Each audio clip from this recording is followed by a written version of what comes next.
Hello welcome back to my channel. നമ്മുടെ പുതിയ വീഡിയോയിലേക്ക് എല്ലാവർക്കും സ്വാഗതം.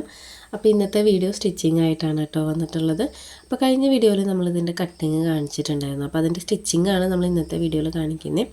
വളരെ എളുപ്പമായിട്ട് തന്നെ നമുക്ക് കട്ട് ചെയ്യാനായിട്ട് പറ്റും. അപ്പോൾ കട്ടിങ് കാണാത്തവരുണ്ടെങ്കിൽ കണ്ടു നോക്കുക, ഞാൻ ലിങ്ക് താഴെ കൊടുക്കാം.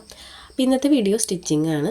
അപ്പോൾ വളരെ എളുപ്പത്തിൽ തന്നെയാണ് കേട്ടോ ഇതിൻ്റെ സ്റ്റിച്ചിങ്. അപ്പോൾ നമുക്കിത് എങ്ങനെയാണ് സ്റ്റിച്ച് ചെയ്തെടുക്കാൻ നോക്കാം. അപ്പോൾ നമ്മുടെ ചാനൽ ആദ്യമായിട്ട് ആരെങ്കിലും കാണുകയാണെങ്കിൽ ഒന്ന് സബ്സ്ക്രൈബ് ചെയ്യാനും സപ്പോർട്ട് ചെയ്യാനും മറക്കരുത് കേട്ടോ. അപ്പോൾ ഒരുപാട് വീഡിയോസ് നമ്മുടെ ചാനലിലുണ്ട്, നിങ്ങൾ സമയമുള്ളപ്പോൾ ഒന്ന് കണ്ടു നോക്കുക. നിങ്ങൾക്ക് യൂസ്ഫുൾ ആവുന്ന വീഡിയോസാണെന്ന് തോന്നുകയാണെങ്കിൽ ഒന്ന് മറ്റുള്ളവർക്കായിട്ട് ഷെയർ ചെയ്ത് കൊടുക്കാനും ശ്രമിക്കണം. അപ്പോൾ നമുക്ക് ആദ്യം തന്നെ ഇതെങ്ങനെയാണ് സ്റ്റിച്ച് ചെയ്തെടുക്കാൻ നോക്കാം. അപ്പോൾ ഞാനിപ്പോൾ എടുത്തിട്ടുള്ളത് ബാക്ക് പോർഷനാണ്. ബാക്ക് പോർഷനും അതിൻ്റെ ലൈനിങ്ങും ആണ് കേട്ടോ എടുക്കുന്നത്. നെക്ക് ആദ്യം നമുക്ക് സ്റ്റിച്ച് ചെയ്ത് വെക്കണം. അപ്പോൾ ബാക്ക് പോർഷനും അതിൻ്റെ ലൈനിങ്ങും എടുത്തിട്ടുണ്ട്. അപ്പോൾ ഇതിനകത്ത് ലൈനിങ്ങിൽ നമ്മൾ നെക്കൊന്നും കട്ട് ചെയ്തിട്ടില്ല കേട്ടോ. ആം ഹോളും മാത്രമാണ് കട്ട് ചെയ്തിട്ടുള്ളത്. നെക്കിൻ്റെ വശം നമ്മളിതുപോലെ സ്ട്രെയിറ്റ് ആയിട്ട് കട്ട് ചെയ്തെടുക്കുകയാണ് ചെയ്തിട്ടുള്ളത്. അപ്പോൾ അതിന് മീതിയായിട്ട് നമുക്ക് മെയിൻ ക്ലോത്തിൻ്റെ നല്ല വശം ഉള്ളിലേക്ക് ആക്കിയിട്ട് വെച്ച് കൊടുക്കാം. അപ്പോൾ മെയിൻ ക്ലോത്ത് വിരിച്ചിട്ടിട്ട്, അതായത് മെയിൻ ക്ലോത്ത് ഇതുപോലെ നിവർത്തിയിട്ട് കൊടുത്തിട്ട് നല്ല വശം മീതേക്കാക്കി വെച്ചിട്ട് അതിൻ്റെ മീതെ ലൈനിങ് വെച്ചാലും മതി. ഞാൻ നേരെ തിരിച്ച് വെച്ചു എന്നേ ഉള്ളൂ കേട്ടോ. ഇനി നമുക്കതിൻ്റെ നെക്കൊന്ന് സ്റ്റിച്ച് ചെയ്തെടുക്കാം. അപ്പോൾ നെക്ക് റൗണ്ട് നെക്കാണ് ബാക്ക് നെക്ക് നമ്മൾ കൊടുത്തിട്ടുണ്ടായിരുന്നത്. അപ്പോൾ അതൊന്ന് സ്റ്റിച്ച് ചെയ്തെടുക്കാം. അപ്പോൾ എനിക്ക് കോൾഡൊക്കെ ഉണ്ട് കേട്ടോ, അപ്പോൾ സൗണ്ടിലൊക്കെ ചെറിയൊരു ബുദ്ധിമുട്ടൊക്കെ ഉണ്ട്. അപ്പോൾ എല്ലാവരും ഒന്ന് ക്ഷമിക്കണം. അപ്പോൾ ഇതുപോലെ നെക്ക് ഞാൻ സ്റ്റിച്ച് ചെയ്തെടുക്കുന്നുണ്ട്. ഒരു ഡബിൾ സ്റ്റിച്ച് കൊടുത്തെടുക്കാം. അതിന് ശേഷം നമുക്കതിൻ്റെ ഉൾവശം കട്ട് ചെയ്ത് മാറ്റാം കേട്ടോ. അപ്പോൾ ലൈനിങ്ങിൽ നമ്മൾ നെക്ക് കട്ട് ചെയ്യാത്തതുകൊണ്ട് ആ ഒരു വശം ഇങ്ങനെ നിൽക്കുന്നുണ്ടാവുമല്ലോ, അപ്പോൾ അത് നമുക്ക് കട്ട് ചെയ്ത് മാറ്റാം. അപ്പോൾ എന്താണെന്ന് വെച്ച് കഴിഞ്ഞാൽ മഴയൊന്ന് പെയ്തു തുടങ്ങി എനിക്ക് അപ്പോൾ തുടങ്ങും കേട്ടോ തുമ്മലും അതുപോലെ അങ്ങനത്തെ കുറച്ച് ഇഷ്യൂസ്. അപ്പോൾ ഇപ്പോൾ ഭയങ്കര തൊണ്ടവേദനയും ചുമയൊക്കെ ആയിട്ട് ഭയങ്കര സൗണ്ടിനും തൊണ്ടയ്ക്കൊക്കെ ഭയങ്കര ബുദ്ധിമുട്ടായിട്ടിരിക്കുകയാണ്. അപ്പോൾ ഇതുപോലെ നമ്മൾ ഡബിൾ സ്റ്റിച്ച് കൊടുത്തിട്ട് എഡ്ജുകളൊക്കെ ഇതുപോലെ കട്ടിങ്സ് ഇട്ട് കൊടുത്തിട്ടുണ്ട് കണ്ടോ. ഇനി ഇത് മറച്ചിട്ടെടുക്കാം. ഇതെല്ലാം നമ്മൾ നോർമലായിട്ട് ചെയ്യണ കാര്യമാണ് കേട്ടോ. നമ്മുടെ ഫ്രോക്കുകൾ നെക്കൊക്കെ സ്റ്റിച്ച് ചെയ്യുമ്പോൾ നമ്മൾ നോർമലായിട്ട് ചെയ്യണ കാര്യങ്ങളാണ്. അപ്പോൾ എന്നാലും ഞാനൊന്ന് ഒരു വട്ടം കൂടെ കാണിച്ചെന്നേ ഉള്ളൂ. അപ്പോൾ ഇതുപോലെ മറച്ചിട്ട് കൊടുത്തതിന് ശേഷം നമുക്കൊന്ന് പതിച്ചടിച്ച് കൊടുക്കാം. അപ്പോൾ നെക്ക് മൊത്തത്തിലൊന്ന് പതിച്ചടിച്ച് കൊടുക്കുക. അപ്പോൾ ഇത് പതിച്ചടിച്ച് കൊടുക്കുന്നത് ഈ ഒരു ക്ലോത്ത് ഇങ്ങനെ ഉയർന്നു നിൽക്കുന്ന ടൈപ്പാണ്. നെറ്റാണെങ്കിലും ഇങ്ങനെ ഒരുമാതിരി എന്താ പറയുക, ഇങ്ങനെ ഒരു സാറ്റിൻ ക്ലോത്ത് അല്ല, ഒരു ഓർഗൻസയില്ലേ അതുപോലെ നിൽക്കുന്ന ഒരു ക്ലോത്ത്. എനിക്ക് അതിൻ്റെ പേര് കറക്റ്റായിട്ട് കിട്ടണില്ല, അതാണ് കേട്ടോ. അപ്പോൾ ഓർഗൻസ മെറ്റീരിയൽ പോലെ ഇങ്ങനെ ഉയർന്ന് നിൽക്കുന്ന ടൈപ്പാണ്. അപ്പോൾ അതുകൊണ്ട് അതിങ്ങനെ ഒന്ന് പതിച്ചടിച്ച് കൊടുത്തില്ലെങ്കിൽ കറക്റ്റായിട്ട് നിൽക്കില്ല. അപ്പോൾ ഇതുപോലെ നമ്മൾ സ്റ്റിച്ച് ചെയ്തെടുത്തിട്ടുണ്ട് കണ്ടോ. നെക്ക് സ്റ്റിച്ച് ചെയ്തെടുത്തിട്ടുണ്ട്. ഇനി ഇതേമാതിരി തന്നെ നമുക്ക് ഫ്രണ്ട് പോർഷനും സ്റ്റിച്ച് ചെയ്തെടുക്കാം. അപ്പോൾ ഫ്രണ്ട് നെക്ക് നമ്മൾ വേറൊരു ഷേപ്പ് വരച്ച് കൊടുത്തിട്ടുണ്ടായിരുന്നല്ലോ, അപ്പോൾ ആ ഒരു ഷേപ്പിൽ തന്നെ ഇപ്പോൾ നമ്മൾ ചെയ്ത മെത്തേഡിൽ തന്നെ ചെയ്തെടുക്കാം. അപ്പോൾ ഈ ഒരു മോഡലൊക്കെ നമ്മൾ ചാനലിൽ മുന്നേ കാണിച്ചിട്ടൊക്കെ ഉണ്ട് കേട്ടോ. അപ്പോൾ ഇത് ഞാൻ ഏജും വ്യത്യാസമുണ്ട്. പിന്നെ കുറച്ച് പേര് ചോദിച്ചു എയർലൈൻ ഫ്രോക്ക്, അപ്പോൾ അതുകൊണ്ട് ഞാനൊരു വീഡിയോ ആയിട്ട് എടുത്തു എന്നേ ഉള്ളൂ. ഇനി നമുക്ക് ഫ്രണ്ട് പോർഷൻ സ്റ്റിച്ച് ചെയ്തെടുക്കാം. ഫ്രണ്ട് പോർഷൻ ഇപ്പോൾ പറഞ്ഞ മാതിരി തന്നെ നമ്മൾ ഇപ്പോൾ കാണിച്ച പോലെ തന്നെ ചെയ്യാം. മെയിൻ ക്ലോത്ത് ഇതുപോലെ നല്ല വശം ഉള്ളിലേക്ക് ആക്കി വെച്ചതിന് ശേഷം നമുക്ക് സ്റ്റിച്ച് ചെയ്തെടുക്കാം. അപ്പോൾ ഞാൻ ഈ ഒരു ആദ്യം ലൈനിങ് വെക്കേണ്ടത് എന്താണെന്ന് വെച്ച് കഴിഞ്ഞാൽ, ലൈനിങ്ങിലല്ലോ നമ്മൾ നെക്കിൻ്റെ അളവ് കട്ട് ചെയ്തിട്ടുള്ളത്. അപ്പോൾ അത് കറക്റ്റായിട്ട് കാണുന്നത് മെയിൻ ക്ലോത്തിലല്ലേ, അപ്പോൾ അതുകൊണ്ടാണ് കേട്ടോ അത് ഫ്രണ്ടിൽ വെക്കുന്നത്. സാധാരണ നമ്മൾ മെയിൻ ക്ലോത്തിൻ്റെ നല്ല വശം മീതയ്ക്കാക്കി നിവർത്തിയിടും, അതിന് മീതെ ലൈനിങ് വെച്ചിട്ട് നെക്ക് സ്റ്റിച്ച് ചെയ്തിട്ട് അത് മറച്ചിടുകയാണ് നോർമലായിട്ട് ചെയ്തു വരുന്നത്. ഇങ്ങനെ ചെയ്താലും കുഴപ്പമൊന്നുമില്ല കേട്ടോ. എല്ലാം ചെയ്ത് കഴിഞ്ഞാൽ കിട്ടുന്ന റിസൾട്ടൊക്കെ ഒന്ന് തന്നെയാണ്. പക്ഷെ നമ്മൾ വെക്കുമ്പോൾ മാറ്റി വെക്കണമെന്നേ ഉള്ളൂ. കാരണം എനിക്ക് ആ നെക്കിൻ്റെ അളവ് കറക്റ്റായിട്ട് കിട്ടാൻ വേണ്ടിയിട്ട് ഞാനത് തിരിച്ച് വെച്ചു എന്നേ ഉള്ളൂ. അപ്പോൾ ഇതുപോലെ നെക്ക് മൊത്തത്തിലൊന്ന് സ്റ്റിച്ച് ചെയ്തെടുത്തിട്ട് നേരത്തെ ചെയ്ത പോലെ തന്നെ എഡ്ജുകളൊക്കെ കട്ടിങ്സ് ഇട്ട് കൊടുത്തതൊന്ന് മറച്ചിട്ട് എടുത്തിട്ടുണ്ട്. അടുത്തതായിട്ട് നമുക്ക് ഷോൾഡർ ജോയിൻ്റ് ഇട്ട് കൊടുക്കാം. അപ്പോൾ ഷോൾഡർ ഇതുപോലെ കറക്റ്റായിട്ട് വെച്ച് കൊടുക്കുക. അപ്പോൾ ഇതിനകത്ത് ഒരു സൈഡ് പതിച്ചടിച്ച് കൊടുത്തിട്ടുണ്ട്, ഒരു സൈഡ് പതിച്ചടിച്ച് കൊടുത്തിട്ടില്ല കേട്ടോ. അപ്പോൾ അങ്ങനെ ചെയ്തെടുത്താലാണ് നമുക്ക് ഷോൾഡർ കറക്റ്റായിട്ട് ജോയിൻ്റ് ചെയ്യാനായിട്ട് പറ്റുള്ളൂ.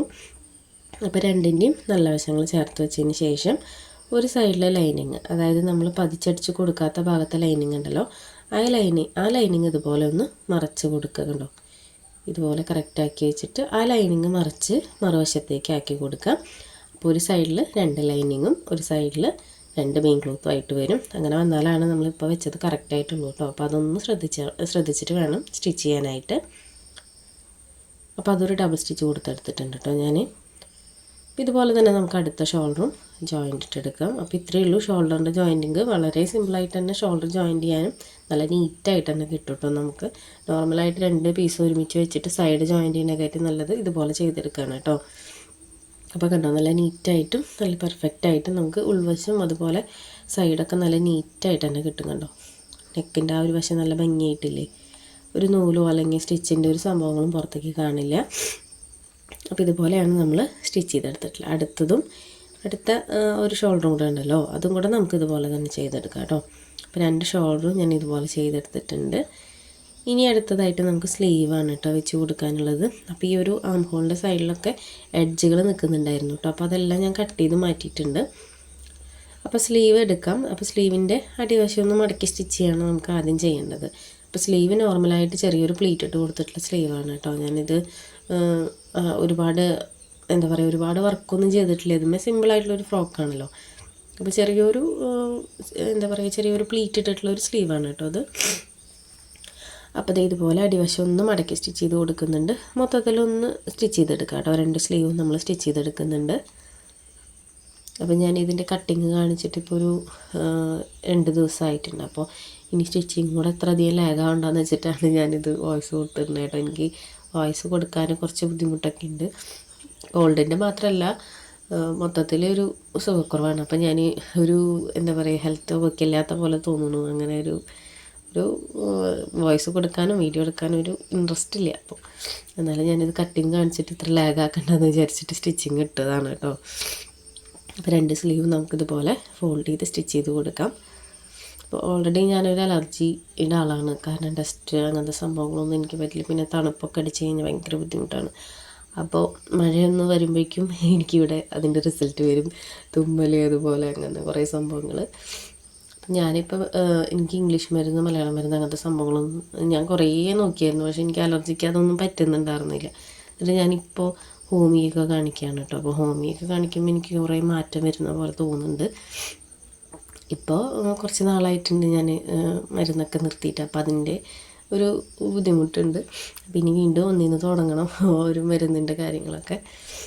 അപ്പോൾ നമ്മളിവിടെ സ്ലീവ് സ്റ്റിച്ച് ചെയ്തെടുത്തിട്ടുണ്ട്. ഇനി നമുക്ക് അടുത്തതായിട്ട് സ്ലീവിൻ്റെ സെൻറ്റർ ഇതുപോലെ കട്ടിങ്സ് ഇട്ടിട്ട് സെൻറ്റർ അറിയാൻ വേണ്ടിയിട്ടാണ് കേട്ടോ.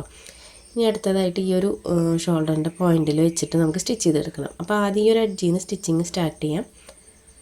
അപ്പോൾ ഇതുപോലെ സ്റ്റിച്ചിങ് സ്റ്റാർട്ട് ചെയ്ത് കൊണ്ടുവരിക. ആ ഒരു എഡ്ജിൽ നിന്ന് സ്റ്റിച്ചിങ് സ്റ്റാർട്ട് ചെയ്തതിന് ശേഷം സെൻറ്റർ എത്തുമല്ലോ, അതായത് സ്ലീവിൻ്റെയും ഷോൾഡറും ആ ഒരു പോയിൻറ്റും ആ ഒരു സെൻറ്റർ എത്തുമ്പോൾ ഇതുപോലെ ചെറിയ പ്ലീറ്റ് ഇട്ട് കൊടുക്കുക. കണ്ടോ, കുഞ്ഞു പ്ലീറ്റ് ഇട്ട് കൊടുക്കുക. ഒരു 3-4 പ്ലീറ്റ് ഇടാനുള്ള ക്ലോത്തേ നമ്മൾ എടുത്തിട്ടുള്ളൂ കേട്ടോ സ്ലീവിന് കട്ട് ചെയ്യുമ്പോൾ. അത്ര അധികം ഇങ്ങനെ നിന്ന് കഴിഞ്ഞാൽ ഭംഗി ഉണ്ടാവില്ല. കുറേ പ്ലീറ്റായിട്ട് നിന്ന് കഴിഞ്ഞാൽ ഭംഗി ഉണ്ടാവില്ല. പിന്നെ പ്രത്യേകിച്ച് ഈ ഒരു ക്ലോത്ത് ഇങ്ങനെ ഉയർന്ന് നിൽക്കുന്നതായതുകൊണ്ട് ഒത്തിരി ക്ലോത്ത് ഇട്ടിട്ട് നമ്മൾ പ്ലീറ്റ് ഇട്ട് കഴിഞ്ഞാൽ ഭംഗിയായിട്ട് വരില്ല കേട്ടോ. അപ്പോൾ ഇത് കുറച്ച് പ്ലീറ്റ് ഇട്ടിട്ട് ഇതുപോലെ സ്ലീവ് സ്റ്റിച്ച് ചെയ്തെടുക്കുക. അപ്പോൾ ഞാൻ ഒറ്റ സ്റ്റിച്ചേ കൊടുത്തിട്ടുള്ളൂ. ഇനി ഇത് മറച്ച് കൊടുത്തിട്ട് നമുക്കൊന്ന് പതിച്ചടിച്ച് കൊടുക്കാം. അപ്പോൾ ഇത് പതിച്ചടിച്ച് കൊടുക്കുമ്പോൾ എന്ത് ചെയ്യണമെന്ന് വെച്ച് കഴിഞ്ഞാൽ ഉള്ളിൽ വരുന്ന ആ ഒരു സ്റ്റിച്ചിൻ്റെ ഒരു വശം ഉണ്ടല്ലോ, അത് നമ്മൾ ബോഡി പാർട്ടിൻ്റെ ഉള്ളിലേക്ക് മടക്കി വെച്ച് കൊടുത്തിട്ട് വേണം സ്റ്റിച്ച് ചെയ്യാനായിട്ട് കേട്ടോ. അല്ലെങ്കിൽ അത് പുറത്തേക്ക് നിന്ന് കഴിഞ്ഞാൽ അതൊരു വൃത്തികേടായിട്ട് വരും. കാരണം ഈ ഒരു സ്ലീവ് ട്രാൻസ്പെറൻ്റ് ആണല്ലോ, നമ്മൾ ഇതിനകത്ത് ലൈനിങ് വയ്ക്കണില്ല. അപ്പോൾ ഇതുപോലെ നമ്മൾ സ്റ്റിച്ച് ചെയ്തെടുക്കുന്നുണ്ട്. ഒരു എൻഡ് വരെ സ്റ്റിച്ച് ചെയ്തെടുക്കുന്നുണ്ട്. നമ്മൾ ഈ ഒരു സ്ലീവ് കട്ട് ചെയ്യുമ്പോഴേ ക്ലോത്ത് നോക്കിയിട്ട് വേണം സ്ലീവിൻ്റെ ലെങ്ത്ത് കട്ട് ചെയ്യാനായിട്ട്. ലെങ്ത്ത് എന്ന് വെച്ച് കഴിഞ്ഞാൽ പ്ലീറ്റ് ഇടാൻ നമ്മൾ കുറച്ച് നീളത്തിൽ കട്ട് ചെയ്യുമല്ലോ. അപ്പോൾ അത് ഇങ്ങനെ ഉയർന്ന് നിൽക്കുന്ന ക്ലോത്തൊക്കെ ആണെങ്കിൽ കുറച്ച് കുറവ് കട്ട് ചെയ്താൽ മതി കേട്ടോ. ഒരുപാട് ഇടേണ്ട ആവശ്യമില്ല. കാരണം വെച്ച് കഴിഞ്ഞാൽ അത് ഭംഗിയായിട്ട് വരില്ലേ നമ്മൾ പ്ലീറ്റ് ഇടുമ്പോൾ. അപ്പോൾ ഇതേ ഒരു സ്ലീവ് നമ്മൾ സ്റ്റിച്ച് ചെയ്തെടുത്തിട്ടുണ്ടോ. ഇതിപ്പോൾ അത്യാവശ്യം നമ്മളൊരു 4-5 പ്ലീറ്റാണ് 2 വശത്തേക്കും കൂടി വന്നിട്ടുള്ളത്. അപ്പോൾ അത് അത്യാവശ്യം തന്നെ ഉയർന്ന് നിൽക്കുന്നുണ്ട്. പിന്നെ ഇതിനകത്ത് നമ്മൾ കുറച്ചും കൂടി ക്ലോത്ത് ആഡ് ചെയ്തിട്ടുണ്ടെങ്കിൽ ഭയങ്കര വൃത്തികേടായിരിക്കും. അപ്പോൾ നല്ല നീറ്റായിട്ട് തന്നെ ഒരു സ്ലീവ് ചെയ്തെടുത്തിട്ടുണ്ട്. അടുത്ത സ്ലീവ് നമ്മൾ ഇതുപോലെ തന്നെ ചെയ്തെടുക്കുന്നുണ്ട്. കണ്ടോ, നല്ല ഭംഗിയായിട്ട് തന്നെ കിട്ടിയിട്ടുണ്ട് കേട്ടോ. ഇനി അടുത്തായിട്ട് നമുക്ക് ചെയ്യാനുള്ളത് സൈഡ് ജോയിൻ്റ് ഇട്ട് കൊടുക്കുക, അതുപോലെ അടിവശം മടക്കി സ്റ്റിച്ച് ചെയ്യുക. അത്രയേ ഉള്ളൂ ഇതിനകത്ത് സ്റ്റിച്ച് ചെയ്യാനായിട്ട്. അപ്പോൾ അതും കൂടെ നമുക്ക് ചെയ്തെടുക്കാം. അപ്പോൾ ഞാൻ അതും കൂടെ ചെയ്തെടുക്കുന്നുണ്ട് കേട്ടോ. സൈഡൊന്ന് ജോയിൻ്റ് ഇട്ട് കൊടുക്കുന്നുണ്ട്, അതുപോലെ തന്നെ നമുക്ക് അടിവശം ഒന്ന് മടക്കി സ്റ്റിച്ച് ചെയ്തെടുക്കുന്നുണ്ട്. ഇതിനകത്ത് ടൈ വെച്ച് കൊടുക്കണമെങ്കിൽ കൊടുക്കാം. ടൈ 2 സൈഡിൽ ജോയിൻ്റ് ഇട്ട് കൊടുക്കണമെങ്കിൽ കൊടുക്കാം. അല്ലെങ്കിൽ നമ്മൾ ബാക്കിൽ സെൻറ്റർ പോർഷനിൽ മാത്രമായിട്ട് ടൈ വെച്ച് കൊടുക്കണമെങ്കിൽ കൊടുക്കാം കേട്ടോ. ഞാൻ അങ്ങനെ ഒരു ഫ്രോക്ക് മുന്നേ ചെയ്തിട്ടുണ്ടായിരുന്നു. അപ്പോൾ അത് നമ്മുടെ ചാനലിലുണ്ട് കേട്ടോ, ഒന്ന് കണ്ടു നോക്കുക. അത് ഒരു 3 പീസ് പോലെയാണ് നമ്മൾ ചെയ്തിട്ടുണ്ടായിരുന്നത്. അപ്പോൾ ഇതുപോലെ സൈഡ് ജോയിൻ്റ് ഇട്ട് എടുത്തിട്ടുണ്ട്. അതിനുശേഷം അടിവശം ഒന്ന് മടക്കി സ്റ്റിച്ച് ചെയ്ത് കൊടുക്കുന്നുണ്ട്. അപ്പോൾ അടിവശം മടക്കി സ്റ്റിച്ച് ചെയ്യാനായിട്ട് നമുക്ക് ഒറ്റ ഫോൾഡ് കൊടുത്തിട്ട് മൊത്തത്തിൽ സ്റ്റിച്ച് ചെയ്തെടുക്കണം. അതിനുശേഷം അതിന് മീതെ വേണം നമ്മൾ അടുത്ത ഫോൾഡ് കൊടുക്കാനായിട്ട്. അല്ലാതെ നമുക്ക് ഒരുമിച്ച് 2 ഫോൾഡ് കൊടുത്തിട്ട് ഈ ഒരു പീസ് സ്റ്റിച്ച് ചെയ്യാനായിട്ട് പറ്റില്ല കേട്ടോ. അപ്പോൾ ഒറ്റ ഫോൾഡ് കൊടുത്തിട്ട് മൊത്തത്തിൽ റൗണ്ട് ചെയ്ത് സ്റ്റിച്ച് ചെയ്തെടുക്കുക. അതിനുശേഷം നമുക്കിത് വീണ്ടും ഒരു ഫോൾഡും കൂടെ കൊടുത്തിട്ട് സ്റ്റിച്ച് ചെയ്തെടുക്കാം. അപ്പോൾ നമ്മൾ ഇങ്ങനത്തെ താഴെ ഒരു ഷേപ്പൊക്കെ വരുന്ന ഡ്രസ്സുകൾ നമ്മുടെ വീഡിയോയിലെല്ലാം കാണിക്കാറുണ്ട് ഇങ്ങനെ. അപ്പോൾ അതൊന്നും ശ്രദ്ധിച്ചില്ലെങ്കിൽ അടിവശം കാണാനായിട്ട് ഭംഗി ഉണ്ടാവില്ല. നമ്മൾ മേൽവശമൊക്കെ നല്ല വൃത്തിക്ക് സ്റ്റിച്ച് ചെയ്ത് വന്നിട്ട് ഫ്രോക്കിൻ്റെ അടിവശം ഭംഗിയില്ലെങ്കിൽ പിന്നെ കാര്യമില്ലല്ലോ. അപ്പോൾ അടിവശം വൃത്തിയായിട്ട് കിട്ടണമെന്നുണ്ടെങ്കിൽ കർവൊക്കെ വരുമല്ലോ, ഒരു അംബ്രല്ല ഷേപ്പിലൊക്കെ നമ്മൾ സൈഡ് കട്ട് ചെയ്യില്ലേ. അപ്പോൾ അങ്ങനെയൊക്കെ ചെയ്യുമ്പോൾ ഡബിൾ ഫോൾഡ് കൊടുക്കുമ്പോൾ 1 by 1 ആയിട്ട് കൊടുക്കുക. ഒരുമിച്ച് ഡബിൾ ഫോൾഡ് കൊടുക്കരുത്. അപ്പോൾ ഇത് മൊത്തത്തിൽ നമ്മൾ സ്റ്റിച്ച് ചെയ്തെടുക്കുന്നുണ്ട് കേട്ടോ. മൊത്തത്തിലൊന്ന് സ്റ്റിച്ച് ചെയ്ത് കൊടുക്കാം. അപ്പോൾ നമ്മൾ ഫ്രോക്കിൻ്റെ സ്റ്റിച്ചിങ്ങൊക്കെ കഴിഞ്ഞിട്ടുണ്ട് കേട്ടോ. അപ്പോൾ ഇത്രയേ ഉള്ളൂ ഇതിനകത്തുള്ള സ്റ്റിച്ചിങ്. അടിവശം ഒന്ന് മടക്കി സ്റ്റിച്ച് ചെയ്യുമ്പോൾ ഒന്ന് ശ്രദ്ധിച്ചിട്ട് വേണം സ്റ്റിച്ച് ചെയ്യാനായിട്ട് കേട്ടോ. പിന്നെ ഞാനിതിനകത്ത് ലൈനിങ് കൂടെ ആഡ് ചെയ്തിട്ടാണ് അടിവശം മടക്കി സ്റ്റിച്ച് ചെയ്തിട്ടുള്ളത്. അതല്ലാതെ സെപ്പറേറ്റ് ചെയ്ത് സ്റ്റിച്ച് ചെയ്തെടുക്കണമെങ്കിൽ അങ്ങനെ ചെയ്യാം കേട്ടോ. ലൈനിങ് വേറെ, മെയിൻ ക്ലോത്ത് വേറെ ആയിട്ട് സ്റ്റിച്ച് ചെയ്യണമെങ്കിൽ അങ്ങനെ ചെയ്തെടുക്കാം. അപ്പോൾ നമ്മൾ സ്റ്റിച്ചിങ് എല്ലാം കഴിഞ്ഞു. അപ്പോൾ ഇതാണ് കേട്ടോ, ഇങ്ങനെയാണ് വരുന്നത്. അപ്പോൾ ഇതിനകത്ത് പ്രത്യേകിച്ച് വർക്കിൻ്റെ ഒന്നും കാര്യമില്ല, കാരണം ആ ഒരു ക്ലോത്തിൽ തന്നെ അത്യാവശ്യം വർക്കൊക്കെ വരുന്നുണ്ട്. അപ്പോൾ ഇത്രയേ ഉള്ളൂ. ഈ ഒരു സ്റ്റിച്ചിങ്ങിൽ വളരെ സിമ്പിളായിട്ട് ചെയ്തെടുക്കാൻ പറ്റുന്ന ഒരു ഫ്രോക്കാണ്. ഇതിൻ്റെ ഫൈനൽ ലുക്കൊന്ന് ഞാൻ കറക്റ്റായിട്ടൊരു വീഡിയോ എടുത്ത് കാണിക്കാം കേട്ടോ. അപ്പോൾ ഇങ്ങനെയാണ് കേട്ടോ നമ്മുടെ ഫ്രോക്ക് വരുന്നത്. നല്ല ഭംഗിയിലേ കാണാനായിട്ട്. നല്ല കളറാണ് കേട്ടോ ഇത്. പക്ഷേ ഞാൻ സ്റ്റിച്ചിങ്ങിൻ്റെയും കട്ടിങ്ങിൻ്റെയും വീഡിയോ എടുത്തപ്പോൾ കളറിൽ നല്ല ചേഞ്ച് വന്നിട്ടുണ്ട്. സ്റ്റിച്ചിങ്ങിൽ ലൈനിങ്ങിൽ നല്ല കളർ ചേഞ്ച് ഉണ്ട് കേട്ടോ. പക്ഷേ കറക്റ്റ് കളറായിരുന്നു. വീഡിയോൻ്റെ ലൈറ്റിൻ്റെ ഒക്കെ പ്രശ്നമായിരിക്കും. അപ്പോൾ ഇതാണ് ഫ്രോക്ക്. അപ്പോൾ ഇന്നത്തെ വീഡിയോ ഇത്രയേ ഉള്ളൂ. വീഡിയോ എല്ലാവർക്കും ഇഷ്ടപ്പെട്ടു എന്ന് വിചാരിക്കുന്നു. വീഡിയോ ഇഷ്ടപ്പെട്ടാൽ ലൈക്ക് ചെയ്യാനും കമൻറ്റ് ചെയ്യാനും മറക്കരുത് കേട്ടോ. സമയമുള്ളപ്പോൾ കണ്ടു നോക്കിയിട്ടൊന്ന് ട്രൈ ചെയ്ത് നോക്കുക. റിവ്യൂസൊക്കെ നമ്മുടെ കമൻറ്റ് ബോക്സിലിടുക. ഇത് ഞാൻ എല്ലാ വീഡിയോസിലും പറയുന്നതാണ്. അപ്പോൾ ഒരുപാട് പേരൊക്കെ നമുക്ക് മെസ്സേജൊക്കെ അയക്കാറുണ്ട് കേട്ടോ. അപ്പോൾ ഒത്തിരി സന്തോഷമുണ്ട് നിങ്ങളുടെ മെസ്സേജിനും. പിന്നെ കുറേ പേരൊക്കെ സ്റ്റിച്ച് ചെയ്തതിന് ശേഷം ഫോട്ടോസൊക്കെ അയച്ചു തരാറുണ്ട്. അപ്പോൾ അതൊക്കെ കാണുമ്പോൾ ഒത്തിരി സന്തോഷം. കാരണം നമ്മുടെ ചാനലിലെ വീഡിയോസ് കണ്ടിട്ടാണല്ലോ അവർ ഓരോ ഡ്രസ്സുകളൊക്കെ സ്റ്റിച്ച് ചെയ്യണേ. അവരെ കൊണ്ട് അത് പറ്റുന്നുണ്ടല്ലോ എന്നുള്ളൊരു സന്തോഷമൊക്കെ ഉണ്ട് കേട്ടോ. നമ്മുടെ വീഡിയോസ് കാണുമ്പോൾ അവർക്ക് മനസ്സിലാവണോണ്ടാണല്ലോ അവരത് സ്റ്റിച്ച് ചെയ്യണമെന്നൊക്കെ. പെർഫെക്റ്റായിട്ട് വരാറൊക്കെ ഉണ്ട്. അപ്പോൾ ഒത്തിരി സന്തോഷം. അപ്പോൾ ഇത്രയും നാൾ സപ്പോർട്ട് ചെയ്ത പോലെ ഇനിയും സപ്പോർട്ട് ചെയ്യണം കേട്ടോ. അപ്പോൾ ഒരുപാട് വീഡിയോസ് ഇനിയും ചെയ്യുന്നുണ്ട്. അപ്പോൾ ഇനിയും സപ്പോർട്ട് ചെയ്യുക. പിന്നെ നമ്മുടെ ചാനലെത്തിയിട്ട് ആരെങ്കിലും കാണുകയാണെങ്കിൽ ഒന്ന് സബ്സ്ക്രൈബ് ചെയ്യാനും സപ്പോർട്ട് ചെയ്യാനും ഷെയർ ചെയ്യാനും മറക്കരുത്. സ്റ്റിച്ചിങ് അറിയുന്ന നിങ്ങളുടെ ഫ്രണ്ട്സിനും റിലേറ്റീവ്സിനൊക്കെ നമ്മുടെ ചാനലൊക്കെ ഒന്ന് ഷെയർ ചെയ്ത് കൊടുക്കുക കേട്ടോ. അപ്പോൾ ഇതുപോലെയുള്ള സ്റ്റിച്ചിങ്ങിൻ്റെ വീഡിയോ ആയിട്ട് വന്നിട്ട് തന്നെ വരാം. അതുവരെയും ബൈ.